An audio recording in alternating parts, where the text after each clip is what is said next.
وزیر اعظم کا ٹیکس نہ دہندگان اور ٹیکس چوروں کے خلاف ہنگامی اقدامات کا اعلان۔ ٹریک اینڈ ٹریس سسٹم کی راہ میں حائل رکاوٹوں کی نشاندہی کرنا ہوگی۔ ذمہ داروں کے تعین کے لیے انکوائری کمیٹی بنانے کی ہدایت۔ 7 دن میں رپورٹ طلب۔ شہباز شریف نے اجلاس سے خطاب کرتے ہوئے کہا کہ تمباکو، چینی، سیمنٹ اور کھاد کی صنعت میں ٹریک اینڈ ٹریس سسٹم لگایا جائے۔ انکار کرنے والے کارخانوں کو فوری طور پر سیل کیا جائے۔ ملک معاشی مشکلات کا شکار، مافیا ملی بھگت سے قومی خزانے کو نقصان پہنچا رہا ہے۔ ٹریک اینڈ ٹریس سسٹم کے لیے بین الاقوامی شہرت یافتہ اداروں کی خدمات لی جائیں۔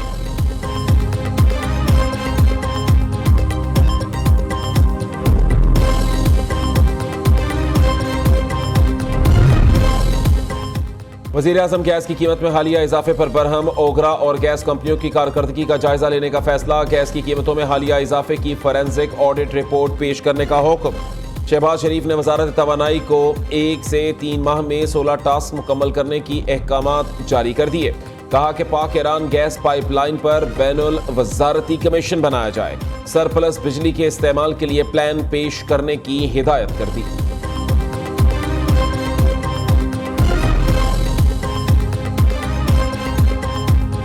عوام ہوشیار، خبردار، گیس بم 1 جولائی کو پھٹنے کو تیار۔ چیئرمین اوگرا نے بتا دیا۔ سوئی ناردرن کی گیس 155% مہنگی کرنے کی اپیل پر دوران سماعت ریمارکس دیے۔ ضروری نہیں اتنا ہی اضافہ کریں لیکن گیس مہنگی ہوگی۔ IMF کے دباؤ پر گیس بڑھانے کا تاثر غلط ہے۔ تمام سٹیک ہولڈرز نے گیس کی قیمتوں میں اضافہ مسترد کر دیا۔ کہا کہ عام اور صنعتی صارفین موجودہ بل دینے کے قابل نہیں۔ گیس استعمال کرنے والے کنیکشنز کٹوا رہے ہیں۔ سوئی ناردرن عوام کو لوٹنے کی بجائے سروسز اور پلاننگ بہتر بنائے۔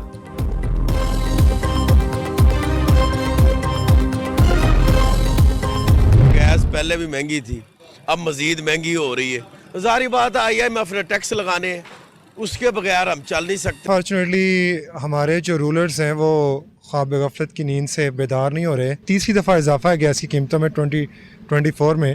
چولہے بالکل گیس وہ آ نہیں رہی پہلے ہی، ٹھیک ہے۔ صورتحال اتنی خراب ہے کہ وہ 1000 روپے میں مزدور آدمی کیا کیا کرے گا۔ بہت مشکل ہو گیا بھیا، یہ تو بہت مشکل ہو گیا۔ یہ اگر انسان وہ کھائے یا بل بھرے، بلوں نے تو بس جان لیوا کیا ہوا۔ 1 سال میں گیس کی قیمت میں 500% تک اضافہ۔ کمپنی اپنا خسارہ کم نہیں کر سکی۔ بار بار قیمت میں اضافے کا مطالبہ کر دیا جاتا ہے۔ شہریوں کا کہنا ہے پہلے ہی گیس بہت مہنگی ہے، مزید اضافہ نہ کیا جائے۔ حکومت غریبوں کو زندہ رہنے دے، گیس کی قیمت بڑھانے کی بجائے کم کی جائیں۔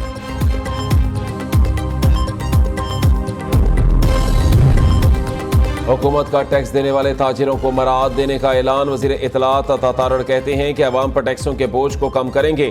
FBR کی ڈیجیٹلائزیشن کے لیے اقدامات کیے جا رہے ہیں۔ PTI انتشار کی بجائے مساق معیشت پر ساتھ بیٹھے۔ گوادر حملے پر مخصوص جماعت نے زہریلا پروپیگنڈا کیا۔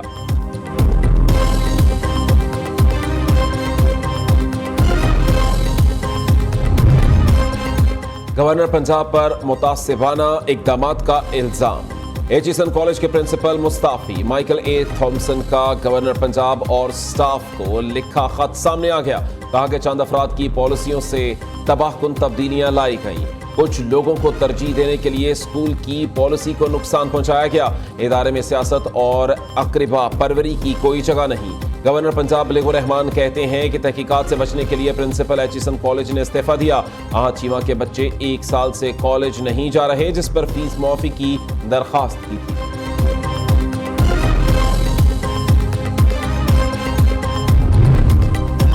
وزیر اعلیٰ پنجاب مریم نواز اور نواز شریف سے ترکیہ کے سفیر کی ملاقات۔ مختلف شعبوں میں تعاون بڑھانے پر تبادلہ خیال۔ مریم نواز نے کہا کہ پاک ترکیہ تجارتی حجم میں اضافہ وقت کی اہم ضرورت ہے۔ پنجاب میں سرمایہ کاری کے لیے انتہائی سازگار ماحول اور مراعات فراہم کی جا رہی ہیں۔ ترک سفیر نے یقین دلایا کہ پنجاب کے ساتھ تعلقات کو مزید فروغ دینے کے لیے اقدامات کریں گے۔ وزیر اعلیٰ مریم نواز سے وفاقی وزیر خزانہ محمد اورنگزیب بھی ملے۔ معاشی صورتحال اور باہمی دلچسپی کے امور پر بات چیت کی گئی۔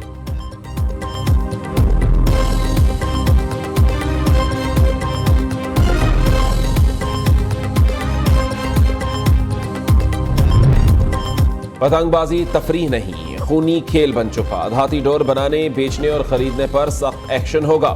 وزیر اعلیٰ پنجاب کا اعلان۔ مریم نواز اور نون لیگی قائد نواز شریف کی فیصل آباد آمد۔ دھاتی ڈور سے جام بحق آصف اشفاق کے اہل خانہ سے ملاقات، تعزیت اور فاتحہ خوانی کی۔ نواز شریف نے سوگوار خاندان کو دلاسا دیتے ہوئے کہا کہ سب مل کر پتنگ بازی جیسے جرم کو روکیں، خوفناک واقعے کی ویڈیو دیکھی نہیں جا سکتی۔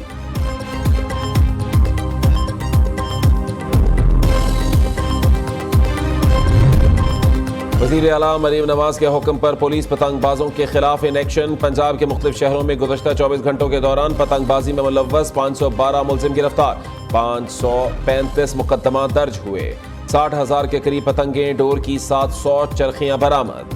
فیصل آباد میں دھاتی ڈور بیچنے والا گرفتار، پولیس کے مطابق ملزم عابد نے اعتراف جرم بھی کر لیا۔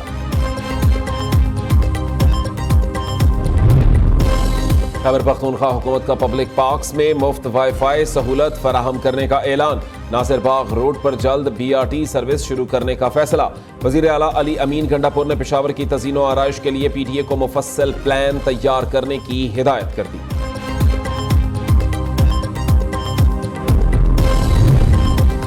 PTI کور کمیٹی اجلاس کی اندرونی کہانی سامنے آ گئی، شیر افضل مروت اور نیاز اللہ نیازی میں تل کلامی، علی محمد خان، نعیم پنجھوتا، بیرسٹر گوہر وغیرہ نے معاملہ رفع دفع کرایا۔ فردوس شمیم نقوی نے مشورہ دیا کہ شیر افضل مروت کا کوئی استاد لگانا چاہیے جو انہیں پڑھائے سکھائے۔ کمیٹی ممبران کا بانی تحریک انصاف کے وکلاء کی کارکردگی پر شدید تحفظات کا اظہار۔ اجلاس میں 30 مارچ کے جلسے کو رمضان المبارک کے بعد رکھنے کی بھی تجویز سامنے آئی۔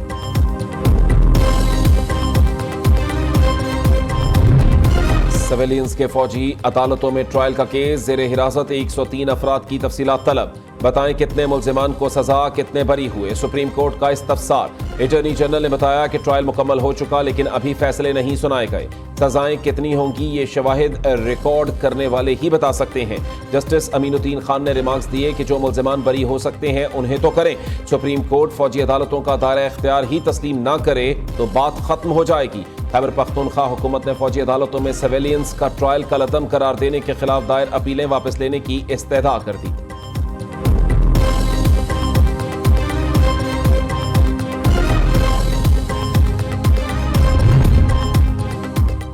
یہ ایک ایسا کیس ہے جس کا کوئی ڈاکیومنٹ اور متن تک ریکارڈ پر نہیں، کسی کو پتا ہی نہیں کہ سائفر کا متن کیا ہے، لیکن کہہ رہے ہیں دشمن کو فائدہ ہوگا۔ سارا کیس ایک ڈاکیومنٹ کے گرد گھوم رہا ہے۔ چیف جسٹس اسلام آباد ہائی کورٹ عامر فاروق کے بانی PTI اور شاہ محمود قریشی کی سزا کے خلاف کیس میں ریمارکس، کہا کہ یہ سول نہیں بلکہ کرمنل کیس ہے، مفروضوں پر نہیں جا سکتے، بغیر کسی شک و شبہ کے پروسیکیوشن کو یہ ثابت کرنا ہے سائفر کام کیسے کرتا ہے، دفتر خارجہ کو کیا بلا کر پوچھ لیں، اس حوالے سے کل عدالتی معاونت کریں۔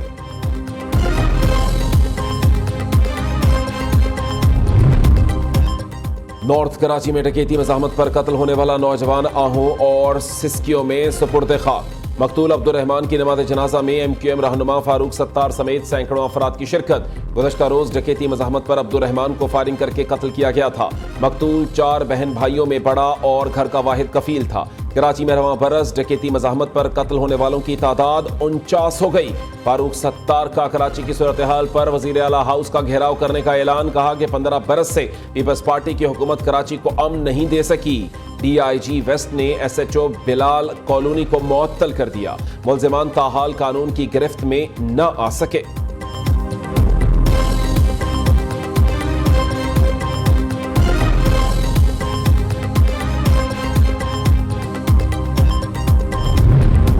کراچی میں ڈکیتی مزاحمت پر ایک اور نوجوان قتل۔ SSP ویسٹ حفیظ الرحمان کے مطابق مقتول زہیب کو 2 موٹر سائیکلوں پر سوار 4 ڈاکوؤں نے روکا، مزاحمت پر فائرنگ کر دی، ایک گولی مقتول کے سینے پر لگی، جائے وقوع سے 9 mm کا ایک خول ملا۔ فورینزک کے لیے لیبارٹری بھجوایا جائے گا۔ لیاقت آباد C1 ایریا کا رہائشی زہیب افطار کر ماموں کے گھر سرجانی ٹاؤن آیا تھا۔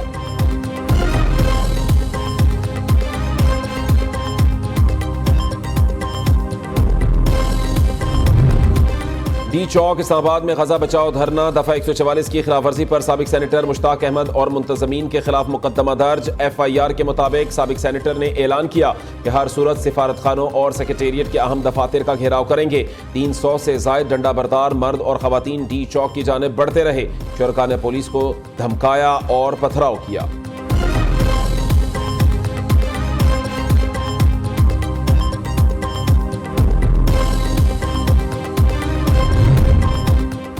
مراد سعید سینٹ الیکشن لڑنے کے لیے اہل قرار، اپیلیٹ ٹرائبیونل نے خرم، ذیشان اور اعظم سواتی کی اپیلیں بھی منظور کر لی۔ جے یو آئی کے امیدوار دلاور خان اور شازیہ، پیپلز پارٹی کی روبینہ خالد، کیسر خان اور فدا محمد کے خلاف درخواستیں خارج کر دیں۔ سینٹ کی 48 نشستوں پر انتخابات 2 اپریل کو ہوں گے۔ وزارت پارلیمانی امور نے سمری وزیر اعظم ہاؤس کو بھجوا دی۔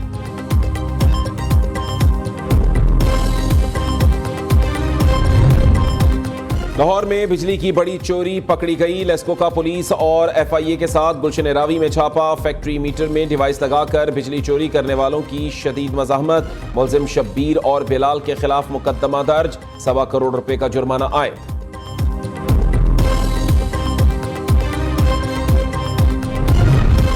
پاک بحریہ کا کھلے سمندر میں کامیاب ریسکیو آپریشن، 8 ایرانی ماہی گیروں کی جان بچا لی۔ پی این ایس یرموک نے آتشزدگی کا شکار، کشتی کی ہنگامی کال کو بروقت مانیٹر کیا، آگ کو بجھا کر اور ماہی گیروں کو بحفاظت نکال لیا گیا۔ ڈونلڈ ٹرمپ نے باراک اوباما کو داعش کا بانی قرار دے دیا۔ روس میں ہونے والے دہشت گرد حملے میں ہونے والی اموات کا ذمہ دار بھی اوباما کو ٹھہرا دیا۔ سابق امریکی صدر کی ویڈیو سوشل میڈیا پر وائرل ہو گئی۔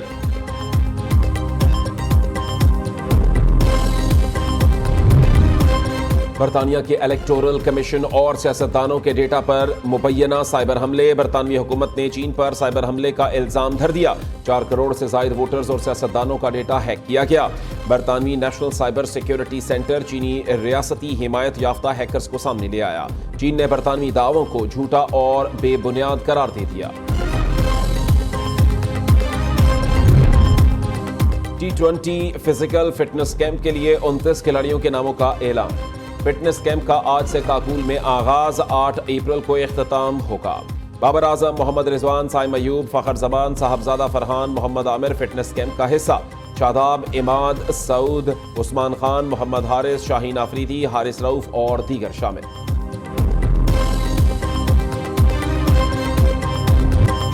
اور رحیم آباد کی 100 سالہ پرانی مسجد کی شان آج بھی برقرار۔ رحیم آباد مسجد میں خالص سونے کا استعمال کیا گیا۔ گلکاری اور محراب پر لکھا خوبصورت کلمہ دیکھنے والے پر سحر طاری کر دیتا ہے۔